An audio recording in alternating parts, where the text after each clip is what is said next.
He moved.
He moves through the death and decay of the void. He doesn't remember his name. Everything's a blur. He feels pain in his stomach, in his arms, in his veins. He needs to find one of those flowers. The nectar, the sweet serum that gives strength. Strength for what? He remembers. The killers.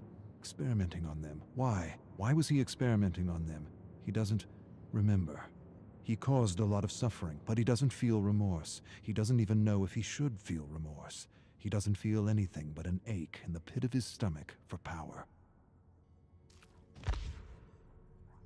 He has flashes of the doctor, his screams, his agony, turning the tables on him, experimenting on him like he had done with so many others. Where?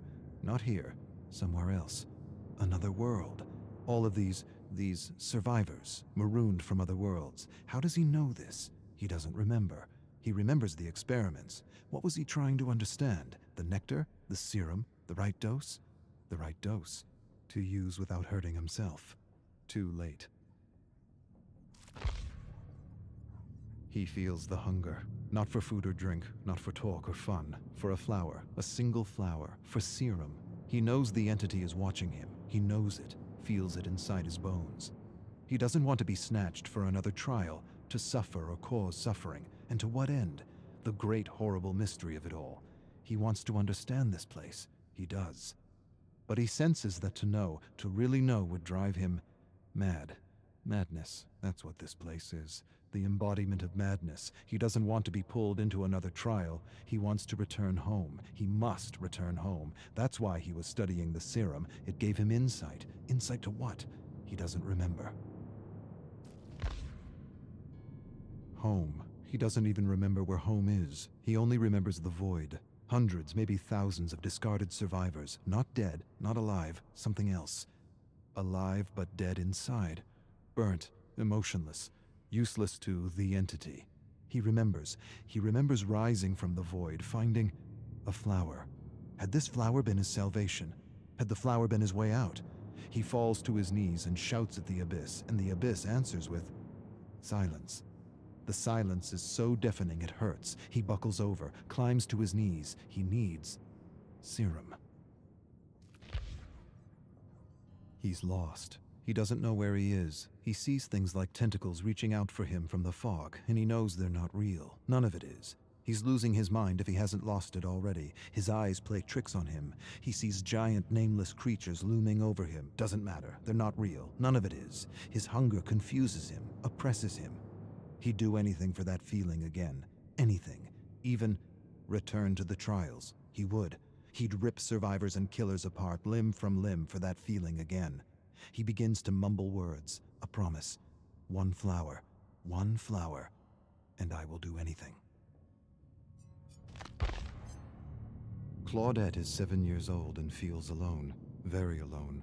Yes, her parents love her. Yes, they want the world for her, but the world doesn't want her, or at least that's what Claudette believes. She just wants to fit in at school, fit in with her cousins, fit in with her teammates on the soccer pitch. But fitting in isn't as simple as being like others. She's different, and she knows it. She feels slow, unresponsive, not quick enough to understand her teacher or keep up with her class. The librarian calls her addle-minded. When she talks, she stutters. Sometimes she loses her breath and has trouble recognizing when she's talking too loudly. But most of all, her teacher embarrasses her. Says she's in the clouds, always in the clouds. Get out of the clouds, Claudette. But she can't help it. She's exploring massive gardens and colorful bugs on strange new worlds. Claudette feels things more than others, much more. Like the shame of not being invited to any birthday parties. Not one party. Every day her parents ask her who she played with at lunch, and every day she lowers her chin and tells them that she doesn't want to talk. Her parents ask her teacher, and her teacher tells them she likes to play alone. Not so much play, more like collect and observe things, flowers, weeds, beetles, worms, rocks. Some kids are just loners. Every day her parents ask her about her friends, and every day the shame returns. They want her to have friends. More than that, they want a list of names for her birthday. But she doesn't have a list of names. She doesn't even have one name. Claudette observes a beetle while her classmates chase one another around the playground. She wants to play, but no one wants to be around her. She doesn't want to think about it. Thinking about it hurts. Thinking about it reminds her she will disappoint her mother again. Her mother just wants her to have a friend, but making a friend isn't easy. Not for Claudette. And she wishes more than anything that it was as easy for her as it was for others.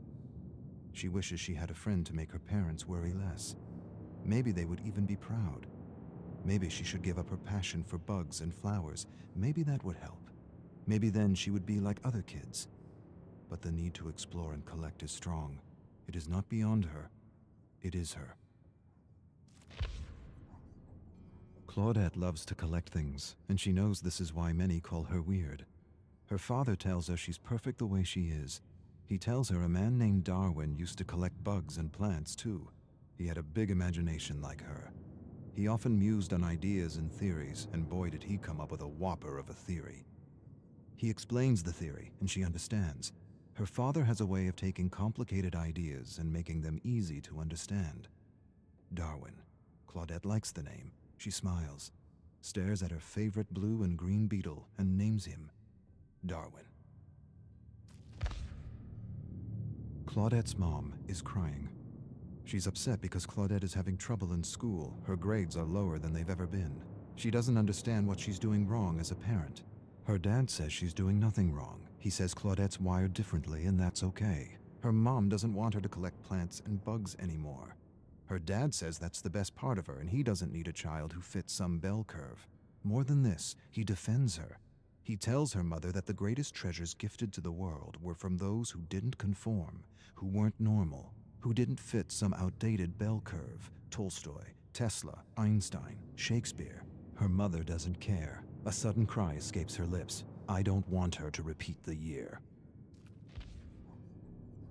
Claudette hides under the covers pretending to be asleep, pretending she can't hear the yelling. Her mother wants her to get special help, but her father doesn't want to alienate her. He's right. Claudette doesn't want the other kids to know she needs special help. They'll laugh at her. She'll figure things out. She promises she will. Her new substitute teacher, Mrs. Cahill, is helping her. A lot more than the other teacher who always said she was in the clouds.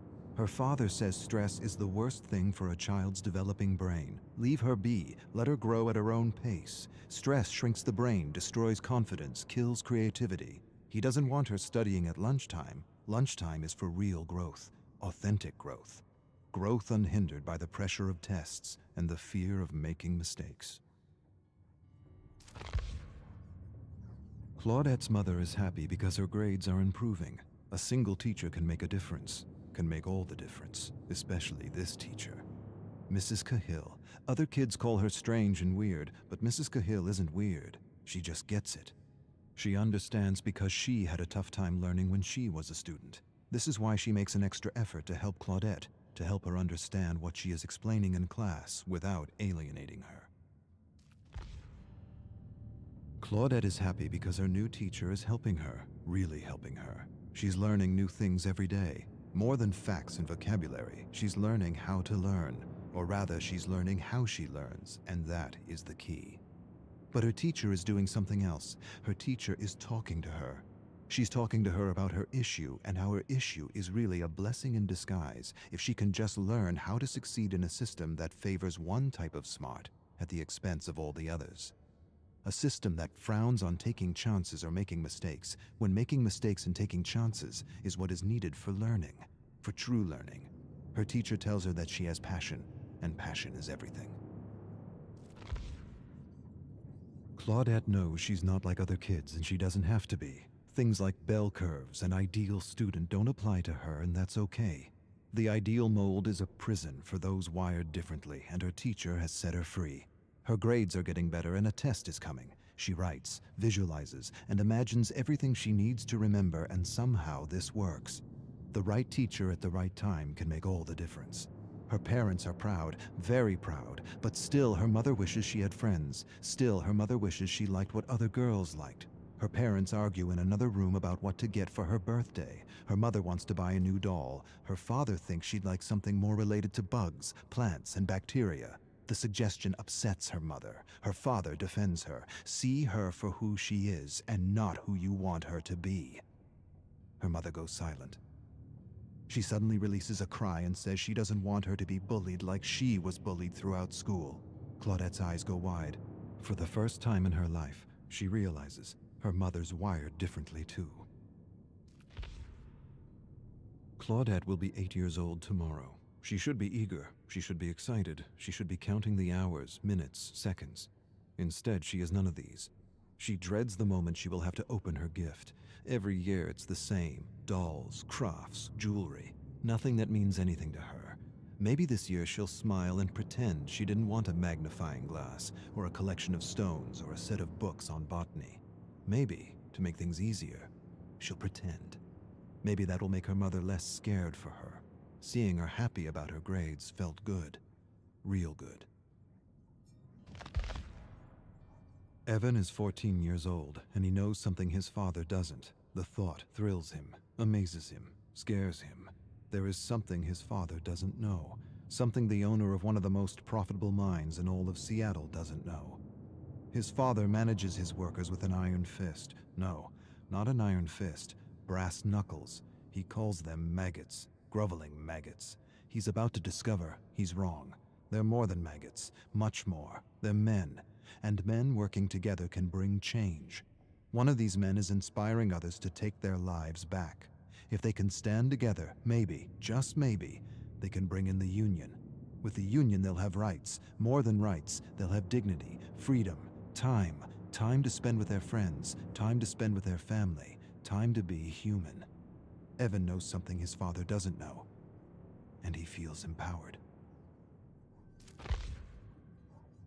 Evan's father thrusts him to the ground, calls him weak, tells him he's got to stop being so nice to the maggots, stop talking to them, stop helping them, keep them in line, break them, let them know who's boss. If you give them an inch, they'll take a yard. They're just using you.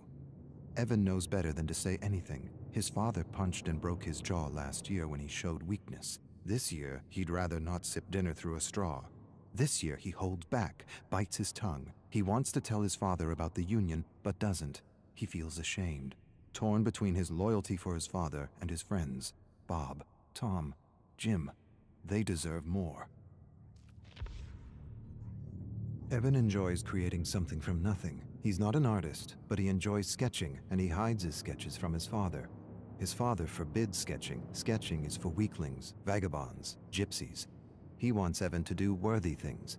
He drags Evan to his most profitable mine. He teaches him how to manage maggots. He's hands-on, very hands-on, abusive, violent, brutal. The key is to break them, break their will, break their spirit. Once broken, a human is a tool that can be wielded to do anything. Broken. It's what he did to his mother. It's what he's doing to him. But Evan still sketches. Sketching is defiance. Evan watches his father yell at one of his workers. He's sick. He wants to leave, but he's not allowed. He leaves. He loses his job. Evan feels for the man, wishes he could do something for him. He wants to tell him things are going to change. The union is coming. The union is coming, and with it a good wage and fair working hours. But the man's lungs are black and his stomach is rot. Too much stress, too much acid, not enough sleep. He collapses. His father doesn't care, kicks him in the gut. Tells Evan to drag him out of the mine. Evan drags him out. For a moment, he feels disgusted at the man's weakness and wants to put this maggot out of its misery. He's becoming his father, and he's not sure if that's a bad thing. Evan's father forces him to set a bear trap in a dark forest. His father's obsessed with hunting bears, always has been, always will be. He tells him the story, always the same story. He doesn't want to hear it, but he will. His father was hunting with his brother when they ran into a grizzly bear. The bear tore his uncle's arm off and bit into his head. Evan's father jumped on the grizzly's back, stabbed the bear endlessly, killed the bear, ripped open its stomach to retrieve his brother's head, carried his brother's mutilated body 10 miles to their family estate. This time it's 10 miles, last time it was 5, his father grins. The story is changing with every telling. Sometimes Evan wonders if there even was a bear. Evan's inspired in a way he's never been before. Furiously, he sketches his father in a bear suit killing his uncle. He never met his uncle, but he's seen pictures. His uncle was a philanthropist, a bleeding heart, disloyal. He would have run the business into the ground with proper wages and all that socialist crap. That's why he had to go. Evan doesn't have proof, but he knows. Deep down he knows his father murdered his uncle. Tied him up, left him for a bear. There was no knife, no fight, no honor. Just a terrible death for a disloyal worm. Evan suspects all this, and yet he doesn't feel disgusted or ashamed. He feels something else. Something he's trying not to feel. Something he won't admit to himself. Evan looms over his father's bed and watches him sleep. He hates and loves him at the same time. Sometimes he wonders what his life would be like without him. He owes him so much, and yet he's miserable and alone. He raises a massive gray stone and holds it there for a long minute that feels like forever. He could be free, truly free. But he can't, not like this. He could free himself in other ways. Accidents happen, hunting accidents, mining accidents. He could lure him into the bowels of the mine and ignite a stick of dynamite. No way he'd survive. But despite it all, Evan can't do it. His love is bigger than his hate. He owes him too much. Evan sketches his father in a bear suit drowning his mother. He never believed his father's story. Something didn't feel right. His eyes, his grin, his lack of empathy. She was pulled into a current and never seen again. His mother. She was beautiful. Blonde hair, blue eyes, fun, full of compassion. His opposite.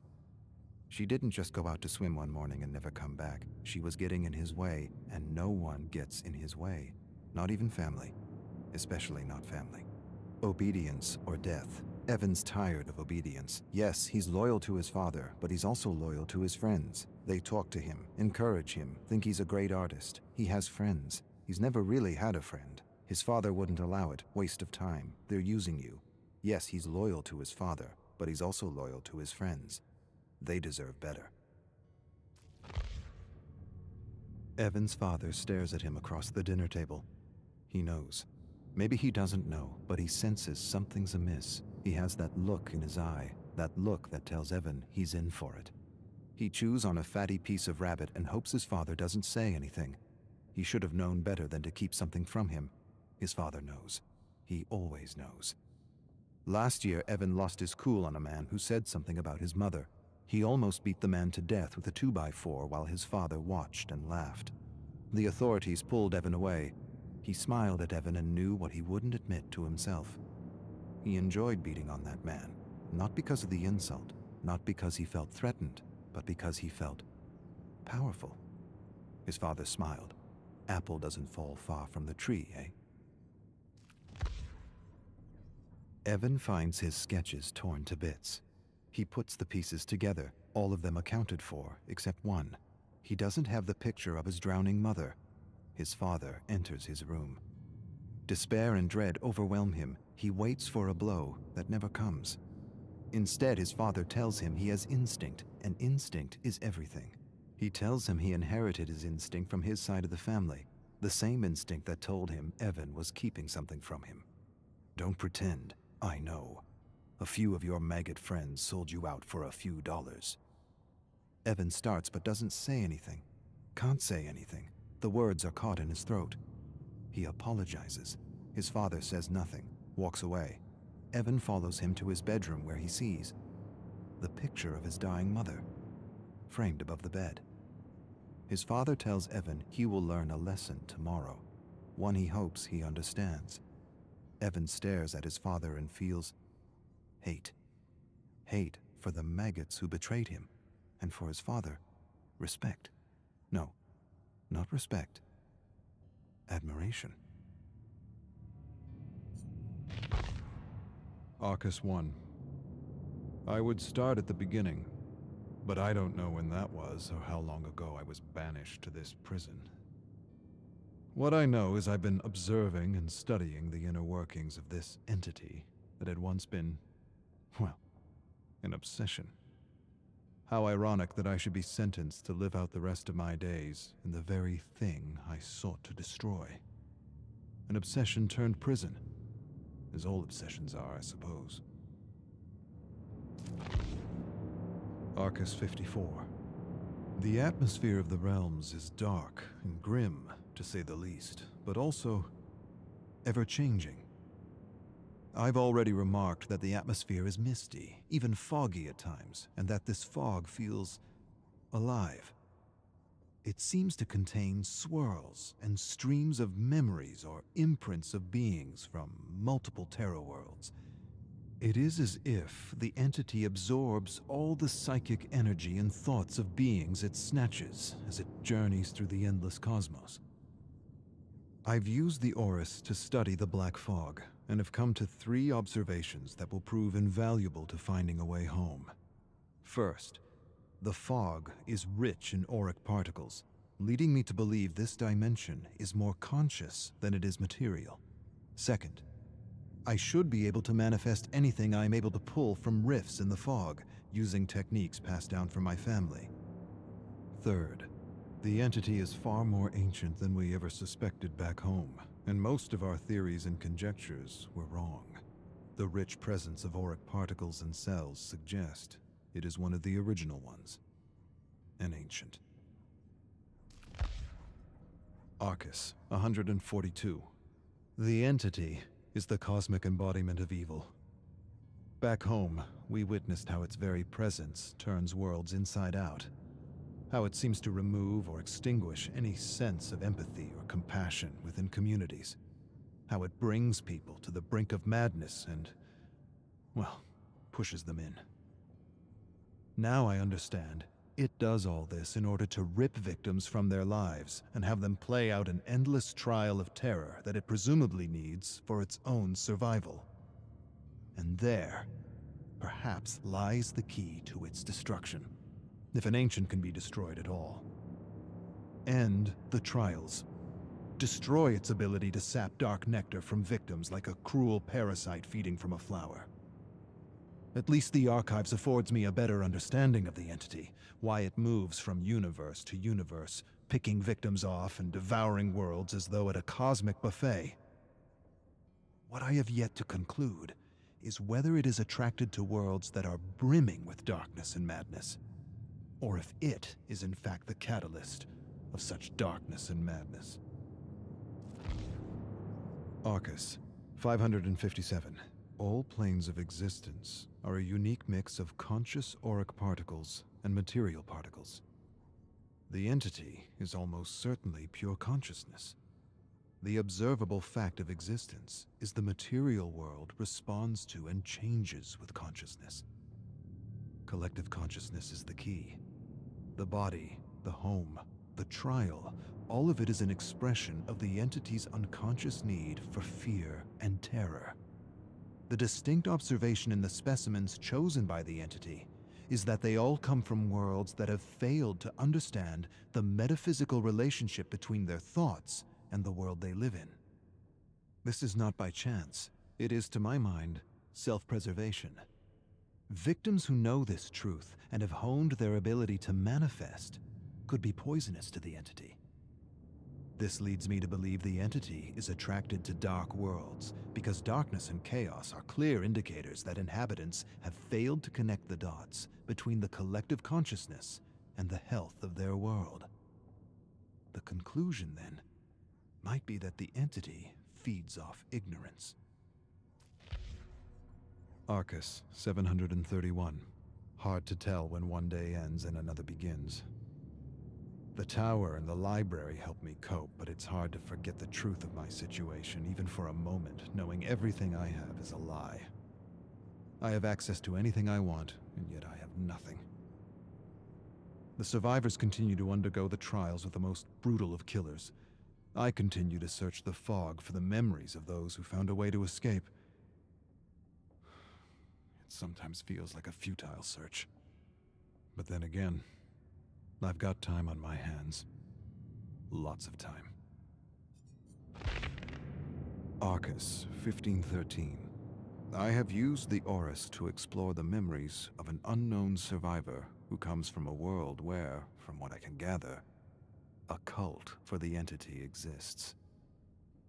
It's not a surprise, or the first time I've seen such a thing, but the memories suggest she was a detective of sorts trying to prevent a cult sacrifice before she was snatched for the trials.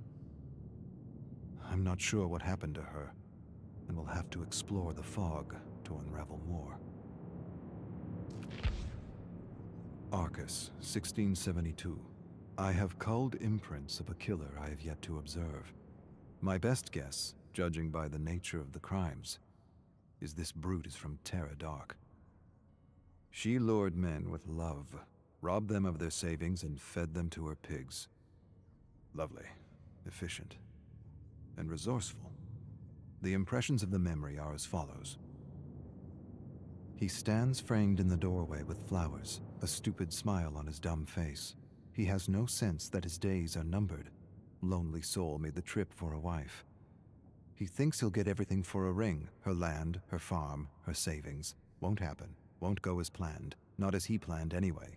It didn't for all the other lonely souls who answered her classified ad. She peers at his eyes and thrills at his ignorance.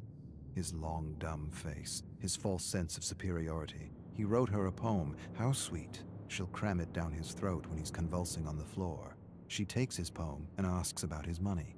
He has it with him, packed his savings in a bag and made the journey for a new start.